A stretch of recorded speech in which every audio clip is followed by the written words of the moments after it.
Olá pessoal, eu sou Leandro Manso, professor da Universidade Federal de Juiz de Fora.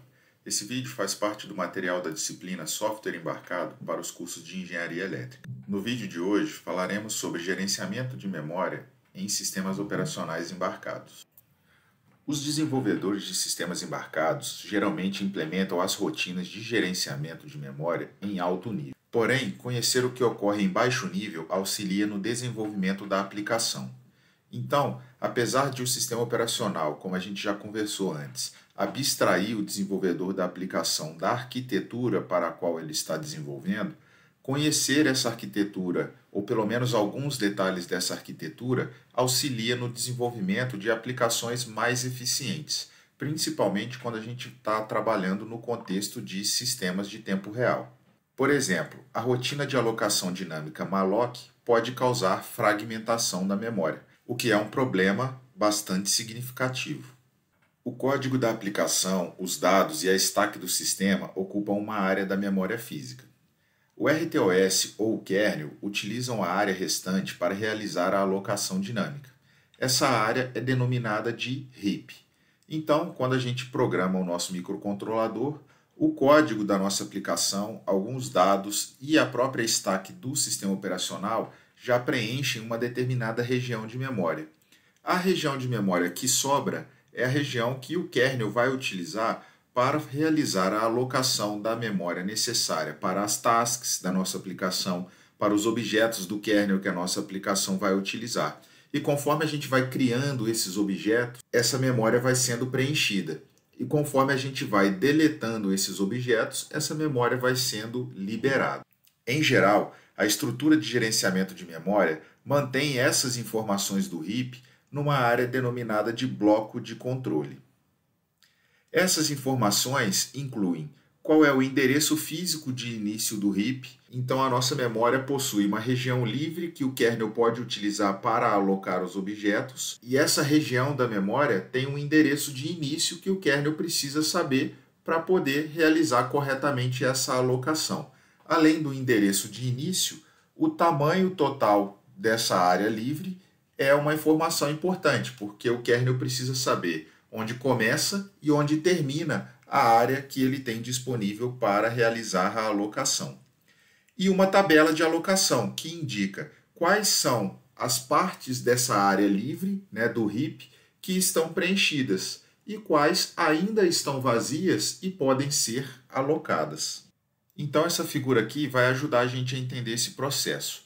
Quando o nosso sistema é inicializado, a gente tem o espaço livre da memória, que a gente chama de heap. Conforme a gente cria uma task, o kernel precisa alocar para essa task uma stack e o bloco de controle dessa task. Então, ele reserva uma região de memória para isso, mostrado aqui na figura como essa região em azul. Quando a gente cria outras tasks, também é necessário alocar stack e bloco de controle para elas. Então, o kernel vai alocando regiões para cada task que vai sendo criada. Então, agora aqui nessa terceira figura, a gente tem 3 tasks criadas no nosso sistema, ocupando aqui regiões para suas stacks e blocos de controle. E temos aqui um pedaço ainda de memória livre no finalzinho aqui do nosso heap. Tá? Se em algum momento a gente deletar a task que foi representada aqui com a cor verde, o kernel vai sinalizar como liberado esse espaço que ela estava ocupando. Então agora a gente tem 2 regiões livres de memória no nosso heap. Quando a gente vai criar uma outra task, o kernel vai precisar verificar se o tanto de memória necessária para a stack e para o bloco de controle couber nesse espaço livre aqui, ele vai alocar esse espaço. Se não, ele vai verificar outro espaço de memória. Então, no caso aqui, como a stack requerida para essa task cabia nesse espaço livre aqui, o kernel vai realizar essa alocação. Então, percebam que essa alocação ela é dinâmica. Conforme a gente vai criando tasks no nosso sistema, o kernel vai ocupando esses espaços livres, e conforme a gente vai deletando tasks, o kernel vai liberando esses espaços. E isso ocorre dinamicamente no tempo de execução da nossa aplicação. Então, como a gente comentou anteriormente, um dos maiores problemas quando a gente trabalha com alocação dinâmica de memória é a fragmentação da memória. A fragmentação da memória acontece quando a gente tem espaço livre de memória que não é possível ser alocado. Vamos ver um exemplo aqui. Geralmente, os sistemas operacionais, eles dividem a memória em blocos e não preenchem essa memória endereço a endereço. Por exemplo, a gente tem um heap aqui de 256 bytes, divididos em 1, 2, 3, 4, 5, 6, 7, 8 blocos. Então, cada bloco do heap possui 32 bytes. Quando realizamos, por exemplo, uma solicitação para a alocação de 120 bytes, o que o sistema operacional vai fazer? Ele vai calcular quantos blocos ele precisa utilizar para alocar os 120 bytes. No caso, ele vai ter que usar 4 blocos de 32 bytes, o que vai totalizar 128 bytes. Então, ele vai preencher 1, 2, 3, 4 blocos. Só que percebam que desses 4 blocos, que totalizam 128 bytes, eu vou utilizar apenas 120. Esses 8 bytes restantes não são passíveis de ser alocados. Então, nessa situação, a gente tem uma fragmentação de memória, porque eu tenho 8 bytes que pertencem a um bloco que já foi alocado, porém, desse bloco eu só vou estar utilizando 24 bytes. Esses 8 bytes estão livres, mas eu não consigo alocá-los. Esse tipo de fragmentação é o que a gente chama de fragmentação interna, ou seja, eu tenho um espaço livre dentro de um bloco já alocado da memória. E aí, continuando aqui o nosso exemplo, quando solicitamos uma alocação de 20 bytes, eu vou ter que alocar um bloco inteiro de 32 bytes e aí eu vou ter mais 12 bytes de perda. Continuando, numa alocação de 50 bytes, eu vou precisar alocar mais 2 blocos e vou ter 14 bytes de perda. Por fim, aqui uma alocação de 32 bytes, então esse último bloco aqui foi alocado inteiro.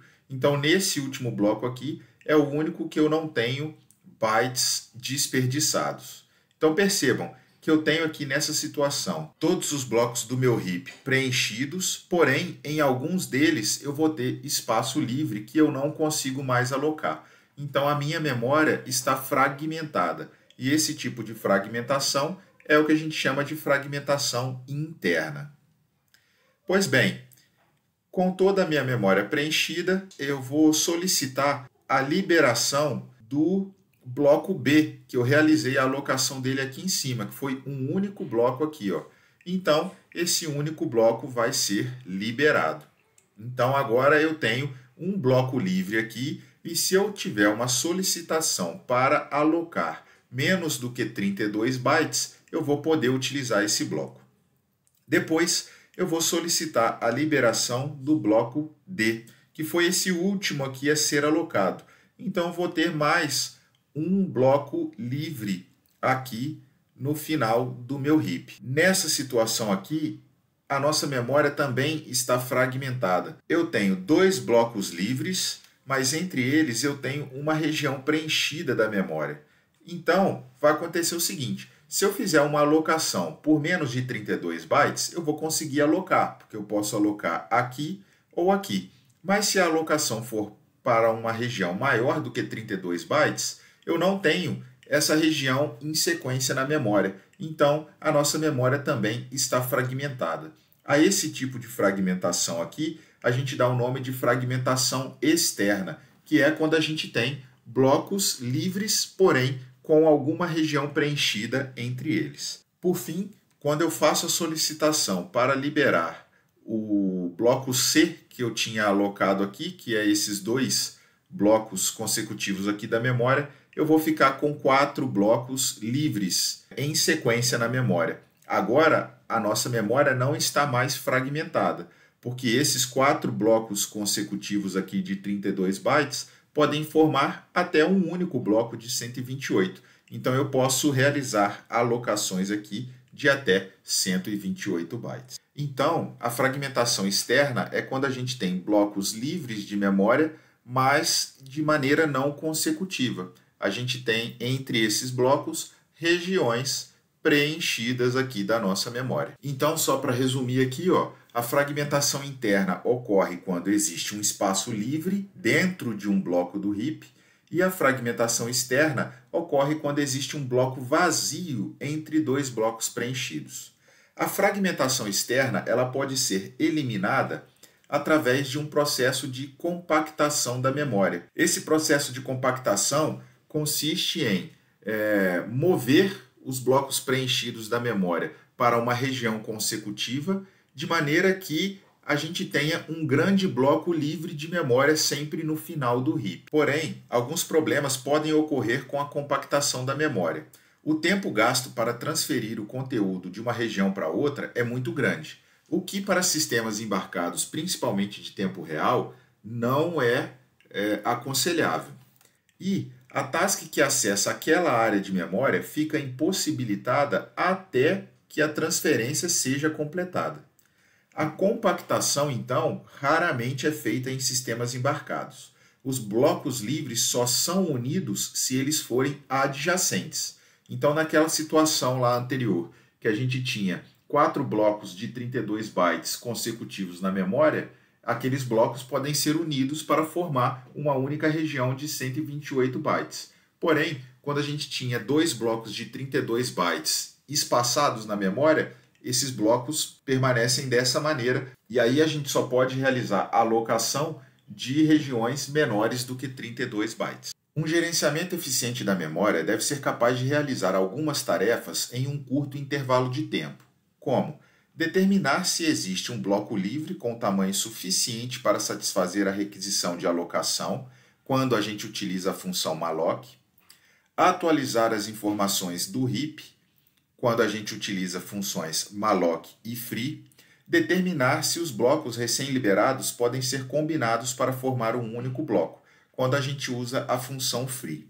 E aqui eu gostaria de chamar a atenção que as funções malloc e free são as funções padrão em linguagem C para realizar a alocação e a liberação de regiões de memória. E quando a gente está utilizando algum sistema operacional de tempo real, como o FreeRTOS, por exemplo, essas funções vão ser chamadas quando a gente utiliza algumas outras funções da API, como por exemplo, quando a gente utiliza a função xtaskCreate para criar uma task, o FreeRTOS internamente vai chamar a função malloc para realizar a alocação da memória para stack e para o bloco de controle daquela task. Quando a gente utiliza a função vtaskDelete, por exemplo, o FreeRTOS vai chamar a função free para poder liberar aquela região de memória. O mesmo acontece quando a gente cria os objetos do kernel, como semáforos e filas de mensagem, por exemplo. Um exemplo de estrutura de controle que o kernel pode utilizar é o que a gente chama de Allocation Array. Esse Allocation Array ele é um array que o kernel vai manter ali as informações necessárias para saber onde estão os blocos livres e ocupados da memória e qual é o tamanho desses blocos. Por exemplo, se eu tenho uma memória com 12 blocos livres, o kernel vai ter um allocation array de 12 posições, em que na primeira posição desse array vai ter um número positivo e na última posição também. Esse número indica o número de blocos livres que o kernel tem disponível. Então, por exemplo, se o heap de 12 posições está todo disponível, eu tenho na primeira posição do array 12 e na última posição 12. Quando a gente realiza uma chamada malloc para alocar 3 blocos, aí eu vou ter que preencher 3 blocos desse array. E aí, na primeira posição vai ter 0, e na terceira posição vai ter um número negativo, indicando que a gente tem um intervalo de blocos ocupados. Então, por exemplo, aqui eu tenho 0 e na terceira posição menos 3, indicando que essas 3 posições estão ocupadas. E eu vou ficar com uma região livre de 9 blocos. Então, eu tenho 9 na primeira posição e 9 na última. Se após isso a gente solicita uma alocação por 2 blocos, eu vou ter mais aqui, ó, 0 e menos 2, ocupando 2 blocos desse array. e depois eu vou ter uma região com 7 blocos livres, então 7 e 7. Com uma solicitação para alocar 4 blocos, 0, pula 2, menos 4, indicando que esses 4 blocos aqui estão alocados, indisponíveis. E eu vou ficar com uma região com 3 blocos livres. Então, 3 e 3 para sinalizar isso. Então, esse foi um exemplo da função malloc. E o que a função malloc precisa ser capaz de realizar? Rapidamente, saber se eu tenho blocos livres em quantidade suficiente para realizar a alocação. E como é que ela faz isso? Ela percorre esse allocation array em busca de números positivos. Se ela encontrar um número positivo maior ou igual do que a quantidade de blocos que ela precisa alocar, significa que temos esse espaço disponível e a alocação pode ser realizada. Agora, quanto à função free. A tarefa principal da função free é determinar se o bloco que está sendo liberado pode ser combinado com algum bloco adjacente. Para isso, ela vai seguir as seguintes regras. Se o endereço do bloco é diferente de 0, checa o valor do vetor no índice -1. Se ele for positivo, esse bloco pode ser combinado. Se o índice do vetor mais o número de blocos não excede o endereço máximo, checa o valor dessa posição. Se ele for também positivo, esse bloco pode ser combinado. Vamos ver no desenho aqui que fica mais fácil de entender. Então, por exemplo, eu tenho esse bloco aqui de 4 posições, 0 e -4, que vai ser liberado. Quando a gente libera esse bloco, eu vou ficar com 4 nessa posição e 4 nessa posição. Eu vou checar, então, o índice anterior aqui, o índice do 4 menos 1, que é essa posição aqui. Então, eu vou ter aqui 4 e aqui 3. Esse cara é um número positivo, então significa que eu posso combinar esses blocos. E eu vou combinar eles somando. 4 mais 3 vai dar 7. Então, eu vou ter aqui 7 e 7, significando que a gente vai ter uma região livre de 7 blocos. Se a solicitação para liberar for dessa região de 2 blocos aqui, 0 e -2, eu vou ficar com a seguinte situação. 2 e 2 positivos, sinalizando que a gente tem uma região aqui de 2 blocos liberada. O índice abaixo desse 2 aqui é 0. Não é um número estritamente positivo. Significa que eu não posso combinar com esse bloco de cima. O índice acima desse outro 2 aqui é negativo, sinalizando que eu não posso combinar com esse bloco. Porém, quando a gente realiza o free para essa região de 4 blocos aqui da memória, a gente vai ter uma região com 2 blocos livres, uma com 4 blocos livres e uma com 3 blocos livres. Então, a gente pode combinar esses blocos numa única região de 9 blocos livres. Uma outra maneira de realizar o gerenciamento da memória é através de blocos de tamanho fixo. Então, o sistema divide a memória em pools contendo blocos de mesmo tamanho. Por exemplo, a gente tem aqui um pool de blocos de tamanho 32, um pool de blocos de tamanho 50 e um pool de blocos de tamanho 128. Para cada um desses pools, a gente tem uma estrutura de controle que determina quantos blocos daquele tamanho eu tenho disponíveis e quais são eles.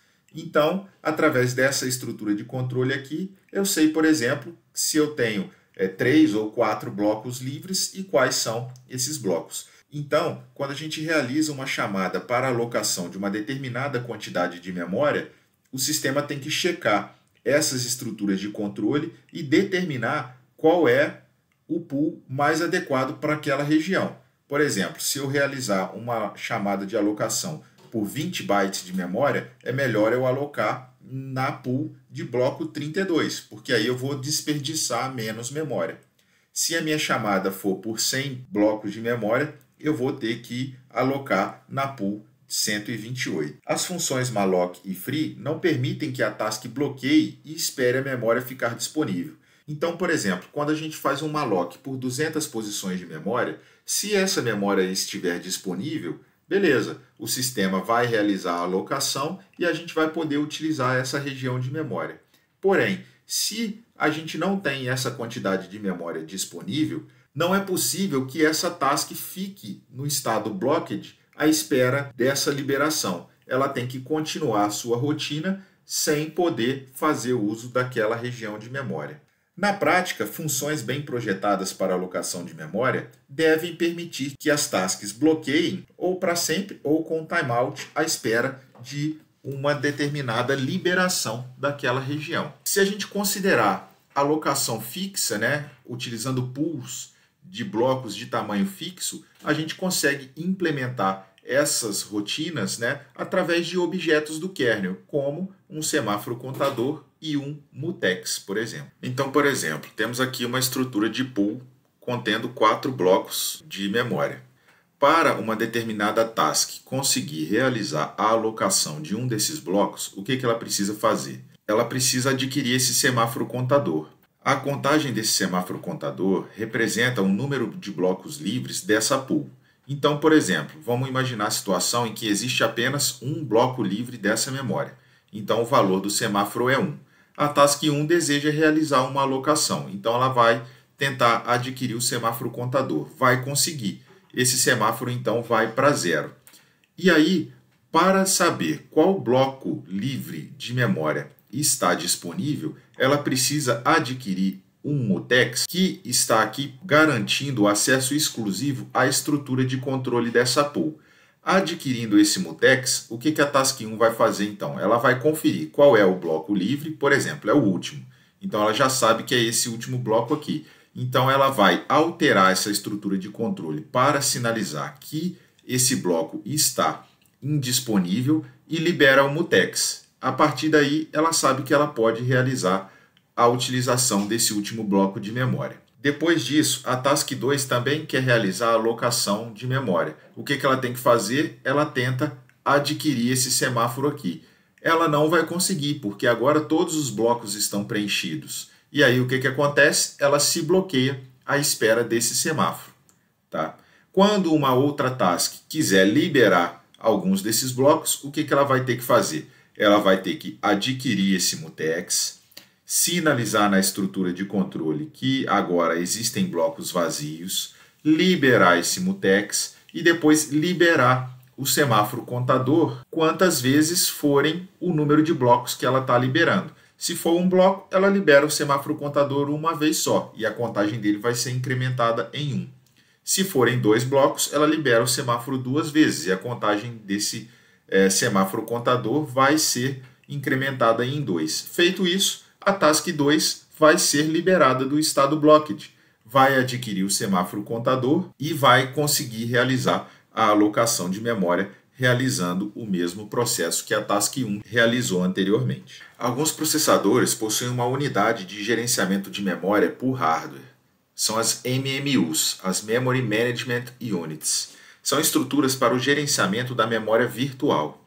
Uma memória virtual é uma técnica em que um dispositivo de armazenamento de massa, por exemplo, o HD, é visto pela aplicação como memória RAM. Então, a gente tem vários dispositivos de memória conectados ao nosso processador e essa estrutura vai virtualizar todos esses dispositivos de memória como se fossem uma memória só, Por exemplo, no computador, a gente não tem um único chip de memória RAM, a gente tem vários. Só que o sistema operacional enxerga como se fosse uma memória só, porque ele está vendo aquilo ali como uma memória virtual.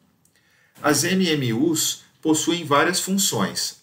2 delas são traduzir o endereço virtual para o endereço físico. Então, quando o nosso computador quer acessar um determinado endereço da memória, a MMU tem que ser capaz de traduzir esse endereço e saber qual é o chip físico de memória a qual ele pertence. E também a funcionalidade de proteção da memória. Se uma MMU é habilitada, a memória é geralmente dividida em páginas e um conjunto de atributos é associado a cada página de memória. Por exemplo, é comum definir páginas de memória para conterem o código da aplicação, páginas de memória para conterem algum tipo específico de dados da aplicação.